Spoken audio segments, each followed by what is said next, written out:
Live on a snowy, cloudy, cold Thursday or Tuesday morning in Northeast Ohio. Welcome on into the Bullpen. It's a Bull and Fox edition as we go live every Tuesday and Thursday. Now that I'm back from my vacation, which did not go well, but that's another story for another day. You can't lead like that. Well, I mentioned it already yesterday. It was just everything went wrong, from the rental car to the traffic on this tiny island. My Aaron got sick. I hurt my eye. My father-in-law sprained his ankle. We had to drive everywhere, which was unpleasant. The whole thing was a disaster. We left early because I was worried with all these flights being canceled that I was not going to get back. And it's a good thing we did, because I wouldn't have made it back the day I was supposed to come back. We would have made it the next day, and the whole thing was a mess. But this is life. Things don't go perfectly sometimes. That's all right. How you doing today? What's going on with you? I'm doing well, man. I'm sorry to hear that your trip didn't go as planned. I mean, Yeah. you didn't have any fun at all? I mean, a little bit. We had a real authentic islandy dinner the first night there, which was way off the beaten path, and it was really good. The food, it was like I should Jamaican barbecue. barbecue. Go to Bermuda, dude. Yeah, well, I think what I realize is you got to stay at some of these small islands. You just got to stay at the resorts. You can't kind of wing it on your own. Yeah, you know what? That is probably the best advice you could give somebody. Yeah. Is like, if you're going to the Caribbean. Yeah. I mean, if you're going to like the Bahamas or whatever, just stay at the Ritz, stay at whatever. Yeah. Atlantis or Yeah. Baha Mar at Bahamas. Like, those are the places you want to be. On a happier note, today is Veterans Day. Yes, of good course. point. Glad you didn't forget. Yeah, and so thanks, of course, to all the veterans. I feel like it's such a weird thing, because when you get on a plane now, and they always let military members, not necessarily veterans too, but Active military. Yeah, they thank you for your service, and sometimes it just feels so phony when people say thank you for your service. Like, that's just part of the script they're reading, and it doesn't feel meaningful. But listen, I don't come from a military family, really. I have one grandfather that fought in Korea, but it's not like I have a long line of military history in my family. But I have so much respect for people that go into the military for the right reasons, which is most people, and risk their lives because of what America means to them and what freedom means to them, and that ultimately is amazing and so selfless in a world that has become so selfish and egotistical and narcissistic. Generally, people that go into the military are the opposite of that. And as a country, in my opinion, we have failed to take care of our veterans when it comes to their benefits, and it's just terrible how so many veterans fall through the cracks, and that's a shame. And everybody in our government on both sides of the aisle have to do a better job of making sure that these men and women, when they're done with their military service, are taken care of as well as humanly possible.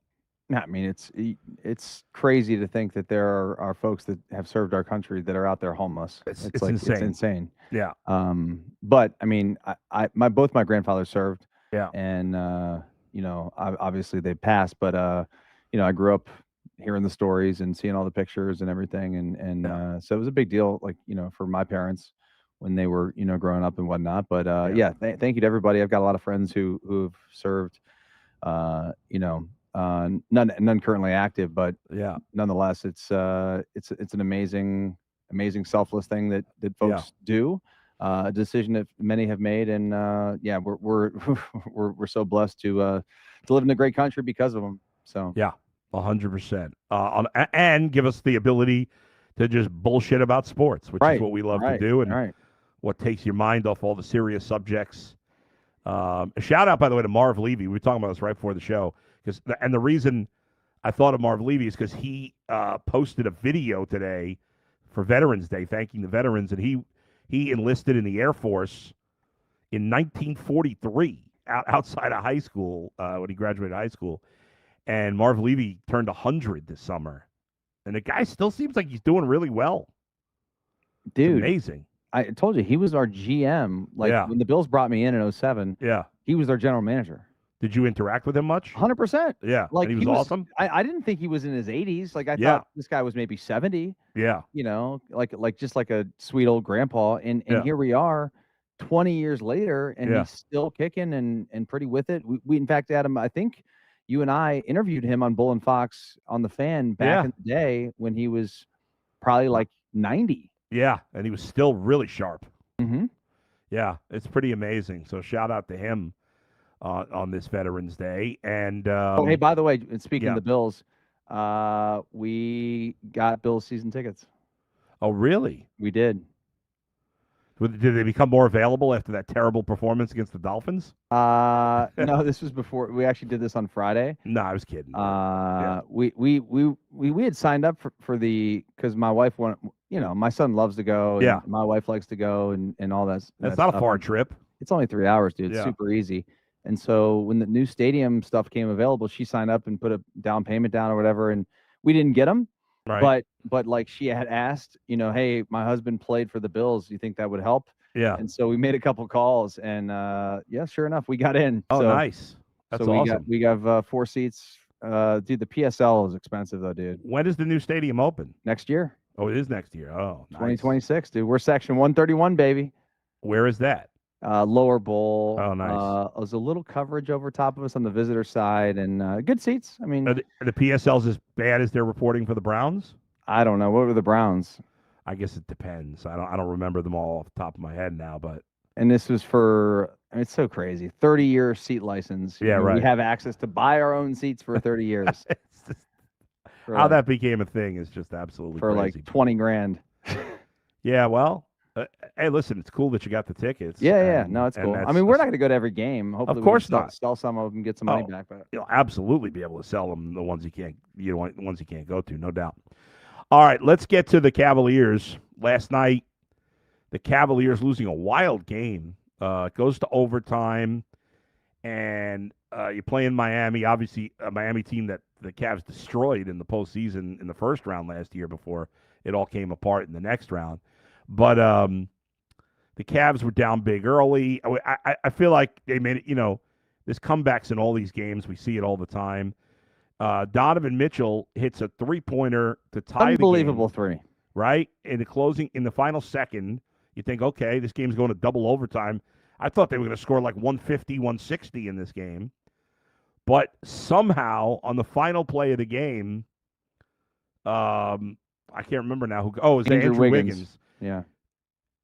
Just gets wide open, cutting to the basket, and it's an alley-oop off the inbound pass. 0.4 was on the clock. Like, you know, it's 0.3 you can actually get a catch and shoot. It's got to be quick.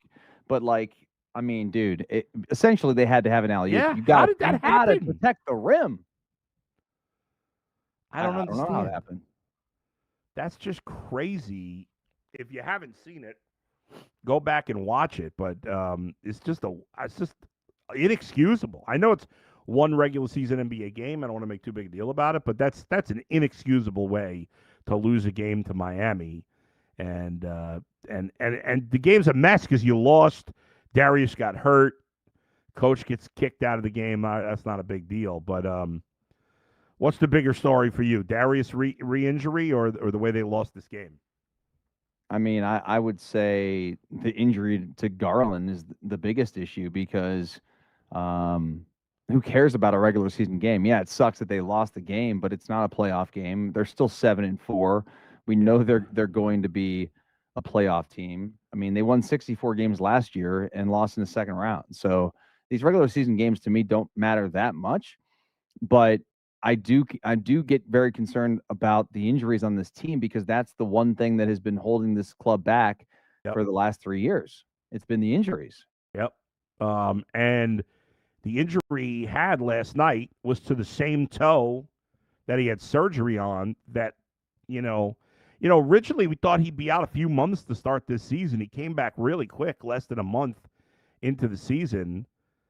I guess it's unfair to accuse them of like rushing. I don't think they rushed him back.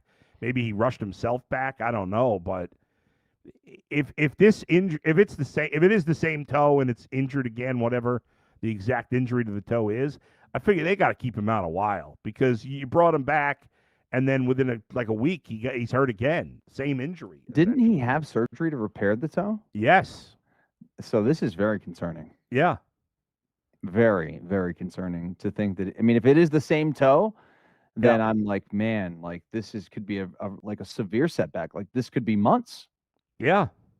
I mean, he first injured the toe in March.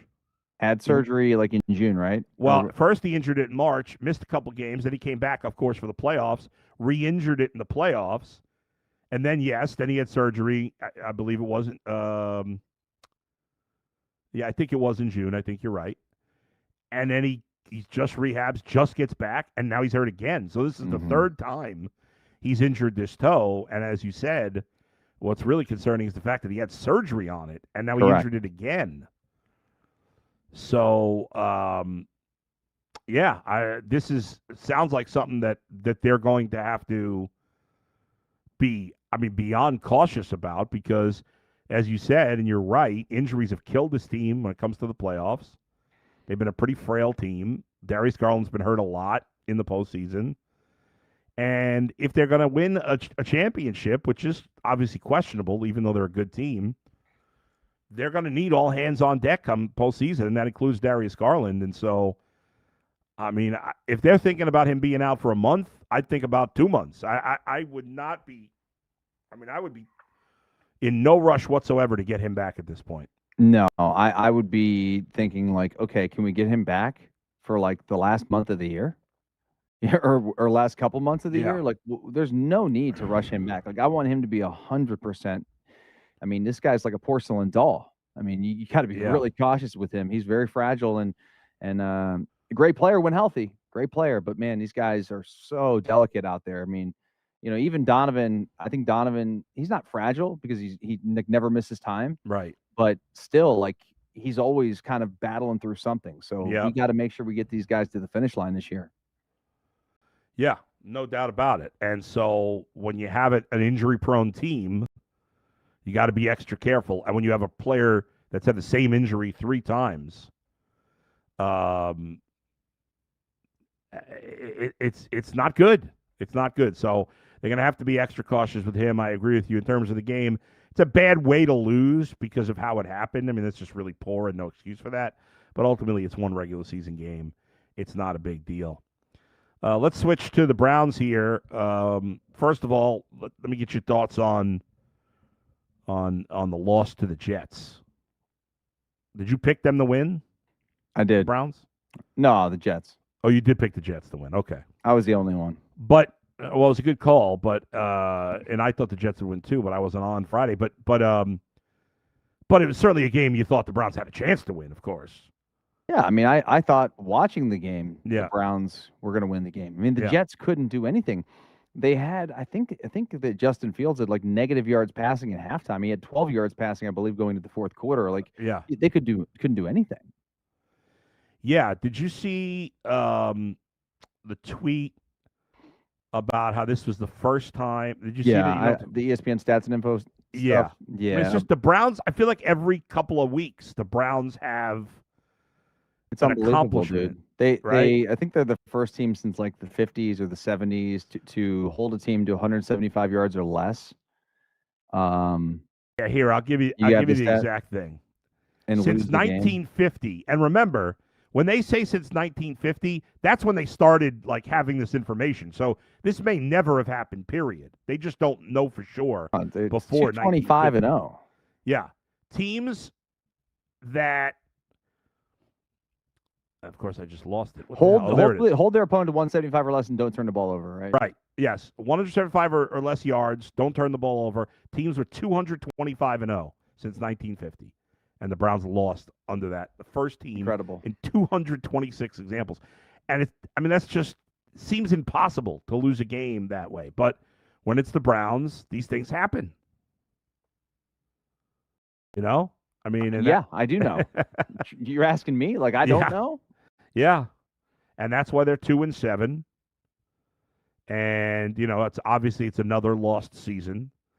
I was saying we were talking yesterday, and I tweeted last night, and I know this is not fair to ask Mary Kay and Daryl and Zach Jackson and those guys to do, but I wish that when Kevin Stefanski started his next press conference, that every beat reporter would just stand up and walk out, because he doesn't answer any questions. He gives no straight answers on anything. And I know, well, a lot of coaches do that. He's worse than most. Plus, like when and this shouldn't matter, but it does. Like when Belichick would pull that crap, okay, he's won Super Bowls. Kevin Stefanski has never won a playoff game. Well, no, he won the one against the Steelers. No, he wasn't there. And I'm tired of hearing the 2-time Coach of the Year stuff. Oh my God, that's the only excuse people make. Love you, Dan Orlovsky. What are you thinking? Well, I mean, you're advocating for the Giants to hire this guy? Yeah. Love you, brother. Love you. I mean, you look at every quarterback that the Browns have had. They've all played their best football in other places. Baker Mayfield, best football in Tampa. Deshaun Watson, best football in Houston. Jameis Winston, best football in Tampa. Jacoby Brissett, I'd say playing his best football in Arizona, although he didn't play well this past week. Who am I thinking? Joe Flacco.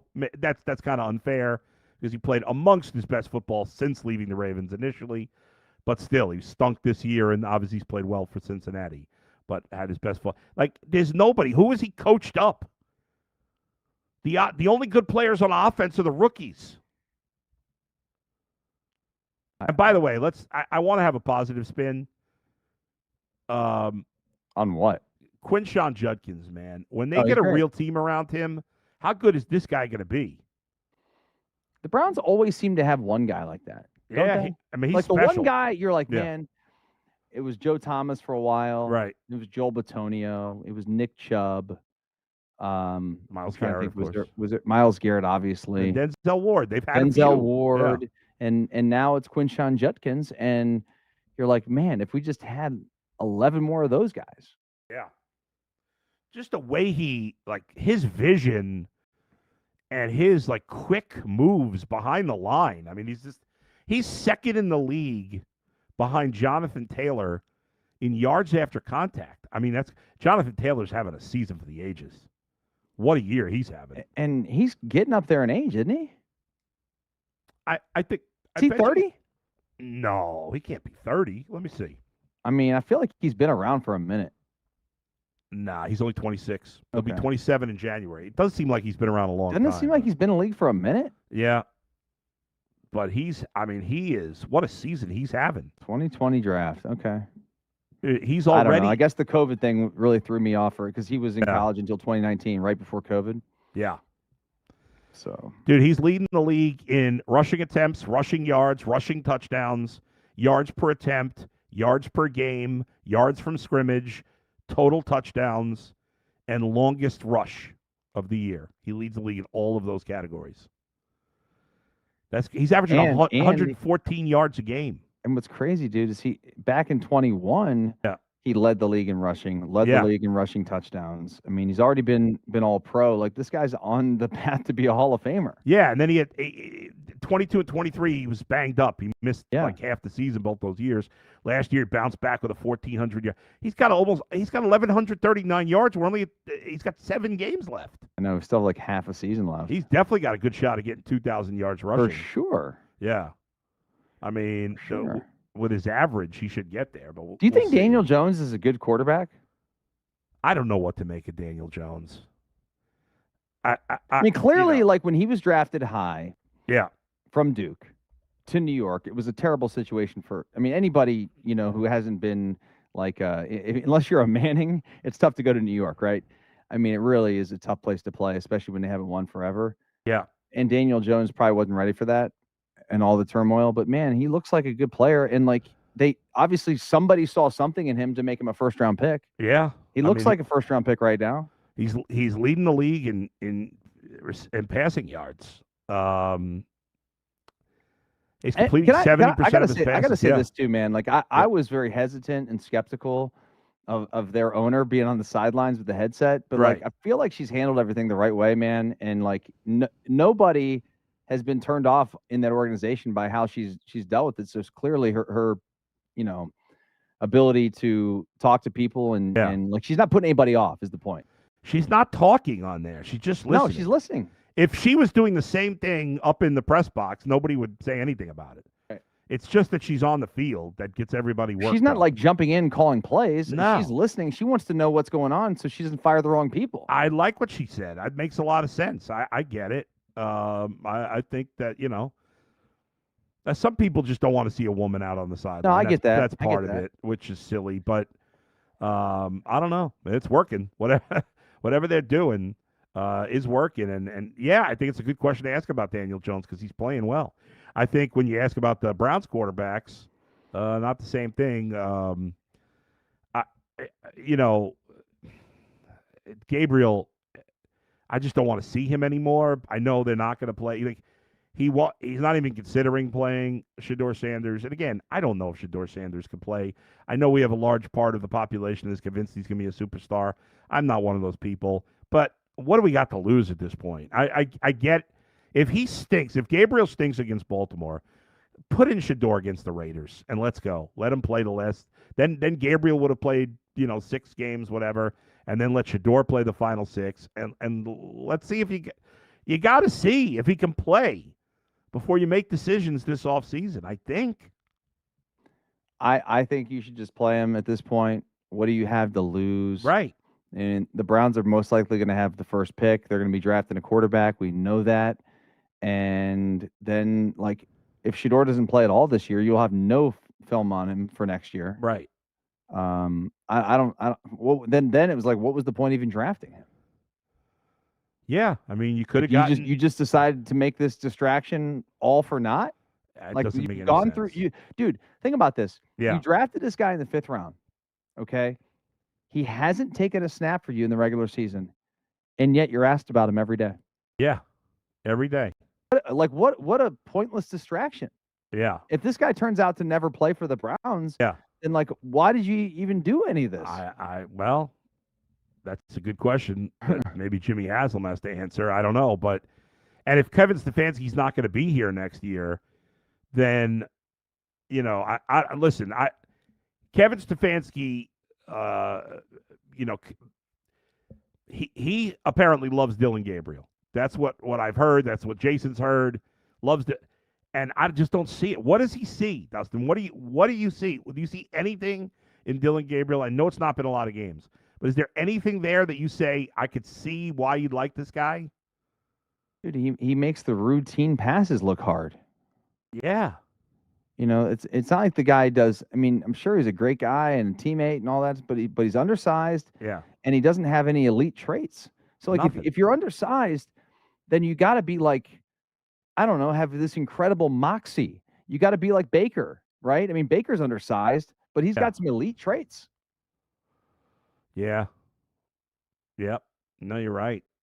And this kid doesn't have it. And obviously, maybe he would play better somewhere else where he's got more playmakers to throw the ball to. But I don't know. Throw seems like such a struggle.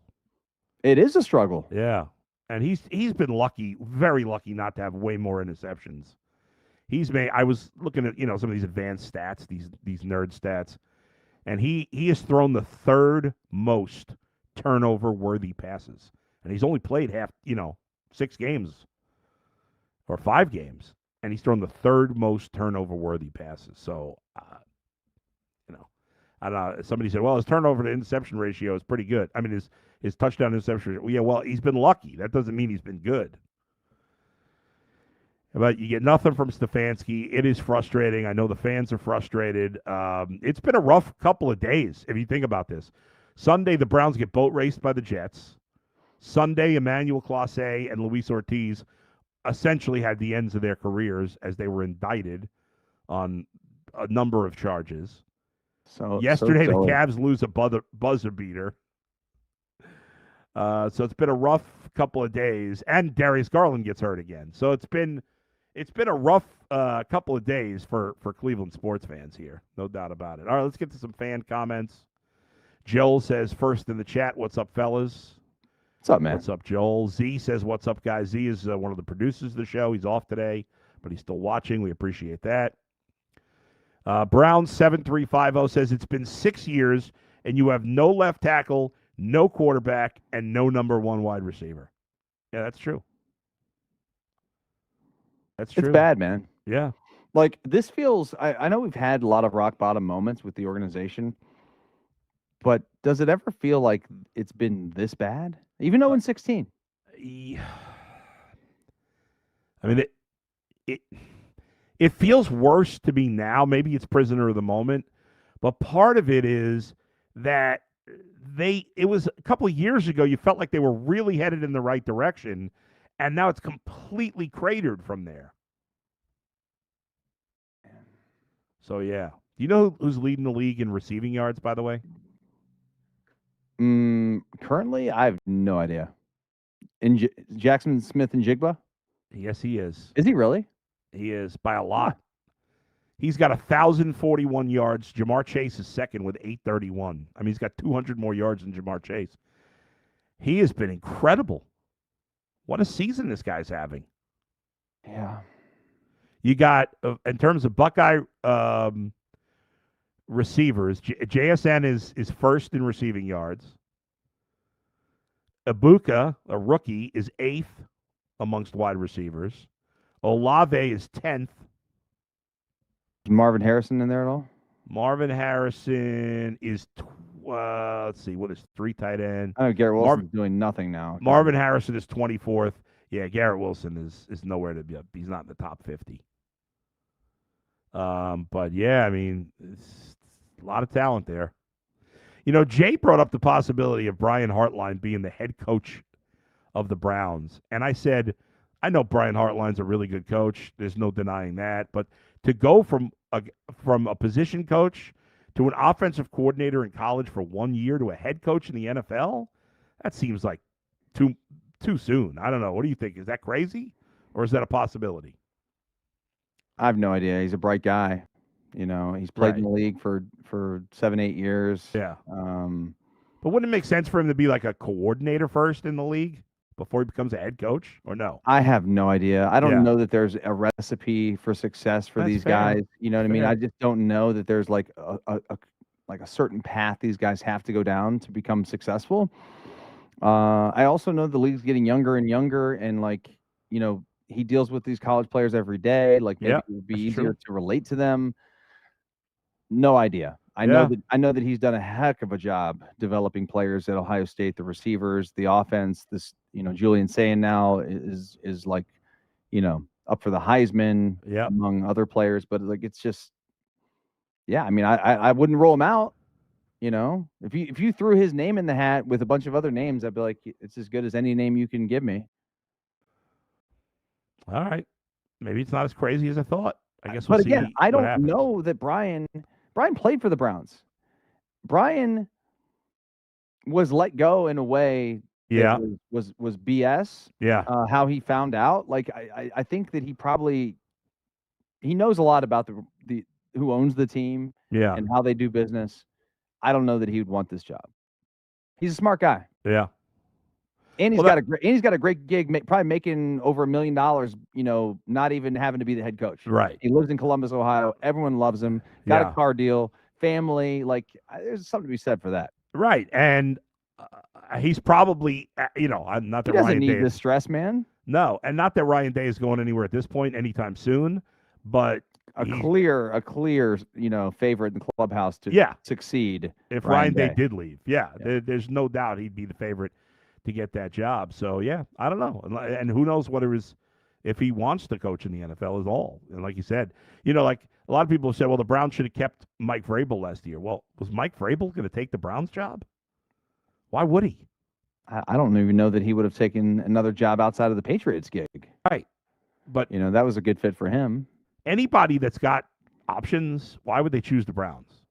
I mean, I guess if it's the Jets versus if it's another, you know, shit franchise, okay, maybe. But if you have a choice outside of the, you know, the 4 or 5 teams that always suck, Adam, I don't know that there's a quarterback coming out in this draft that would entice me more than Jackson Dart would in terms of coaching that guy. Yeah, I mean, if there's no, I mean, Could somebody in this draft be better than Jackson Dart? Sure. Do you feel like there's a sure thing in that case?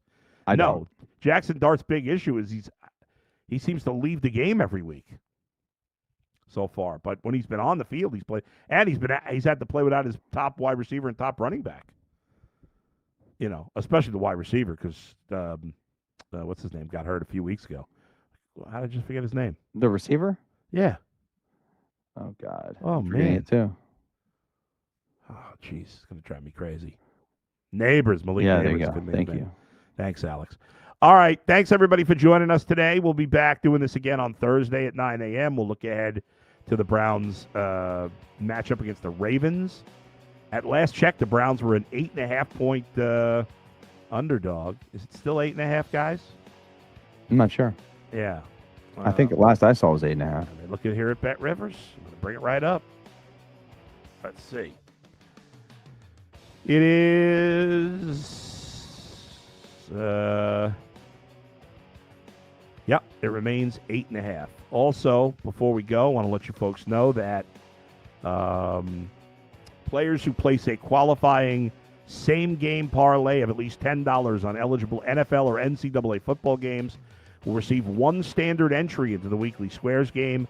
Winning standard Squares will be awarded a prize of a $20 bonus bet. See the app and website for more details. All right, thanks, everybody. We'll talk to you on Thursday at 9 a.m. Where else but right here in the bullpen with the Bull and Fox and Bet Rivers. See you, everybody.